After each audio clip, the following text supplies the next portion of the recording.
This old West Hotel lobby's been sitting like this for a while now. I've made a few pieces of furniture for it already, and there are still a couple more to make. But before any of that, I had to tackle that back wall. Here's how it's looking now. I love how the door looks.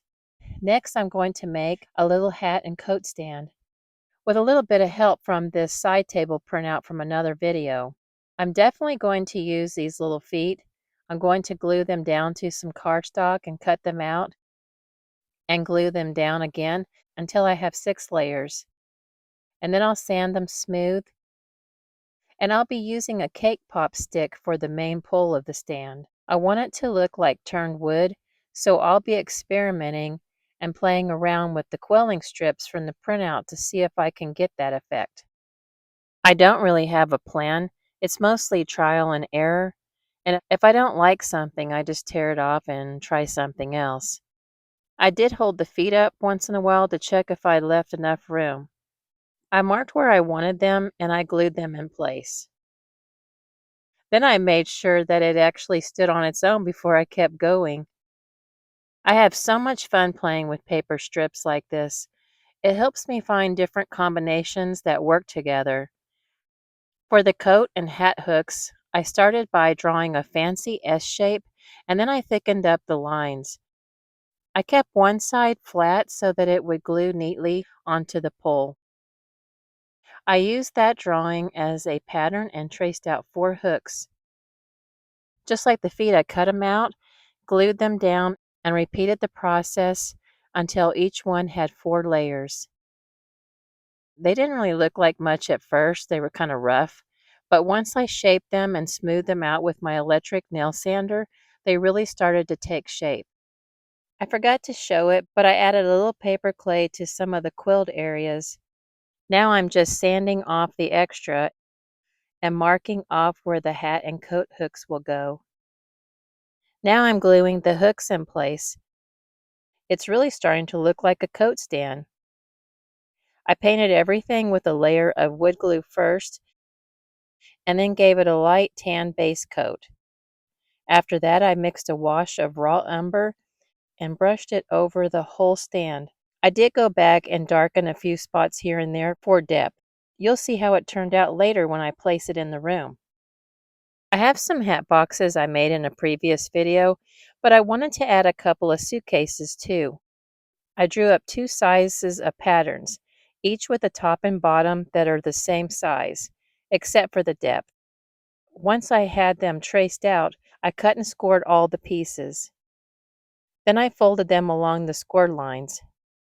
Here I'm just checking that they're the same size. You can see how the bottom is a little deeper than the top. While they're still flat, I wanted to glue on some wrinkled packing paper to give them a bit of texture. I cut those pieces out, and for the larger suitcase, I also added some paper for the lining. After that, I just refolded everything along the score lines. To attach the corners, I glued a little piece of the wrinkled paper over each one, and once it was dry, I trimmed off the extra. I used a strip of Tyvek glued to the inside of the suitcase to create the hinge, and then I covered it with some of the lining paper to hide it. I also brushed a little chalk pastel on the inside just to give it a little extra character. The small suitcase won't open. I plan to glue it shut. I added a piece of foam board inside for support so the sides won't bow in. And it's fine if there's a little gap where the 2 halves meet, especially since we'll be adding some trim later. For the corner protectors, I'm using a strip from a bulk rice or beans bag.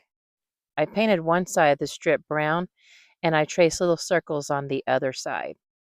I cut away a little pie section from each circle before gluing them on. This is how both suitcases look at this point. For the trim, I glued a few layers of paper together so it was thicker, and then I cut it into 2 different widths.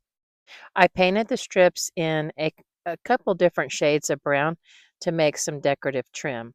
I used the smaller strips to wrap around the top and bottom edges of the suitcases. I could probably stop there, but I added the wider strips to create straps around the sides. You can make or use jump rings if you want a hardware look.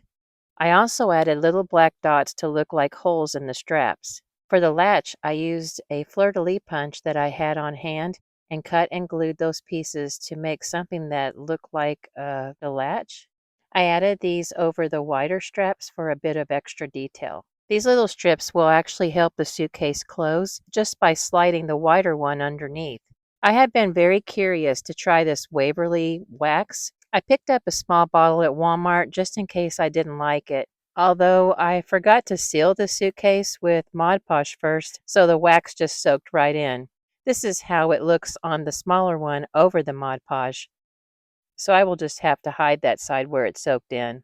I didn't want this suitcase to be as dark, so I'm just brushing the wax on here and there and then smudging it with a towel or my finger. I'm probably not even using it the way it was intended, but I like how it works for aging things this way, or at least what's happening here with these suitcases. At the last minute, I dotted on little gold paint rivets. I completely forgot to record the handle, but if you watch my hat box video, I talk about that there, along with some other ideas you might find useful for embellishing your suitcases. I made the video for this hotel desk several months ago, so it's nice to finally place it in the room. I had something else in mind for the register, but you wouldn't have seen it as well, so I had to change my plans. I love this desk, and the lamp actually lights up. I'll show that in a bit. I'm placing the luggage here to make it look like someone's checking in, and someone did show up, so stick around till the end of the video to see who it was. These chairs are also from a previous video, and this table fits the room and the whole vibe perfectly. I felt like I had to add a bit of greenery to break up the darkness. This plant's just like one I made ages ago in 1/6 scale. And of course, the hat stand looks adorable with that little hat hanging from it. You'll probably recognize this clock from another video too, though it ended up in a different spot than I had first planned.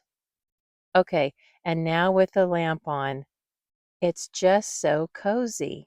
I know I say it every time, but it really does feel like walking through an old lobby or maybe an old West movie set. Everyone in Maple Valley says they've been hearing noises up here in the old ghost town, Copper Canyon. So I've been careful while working up here. I was dusting in one of the back rooms when I heard the door open and close. When I got back to the lobby, I saw the most interesting little mouse. He told me his name is Theodore Whiskers. He's the new owner and caretaker of Copper Canyon, and he'll be staying at the Desert Rose Hotel while he gets everything built and restored. So you'll definitely be seeing more of Theodore in the future. Thanks so much for watching, and I'll see you next time.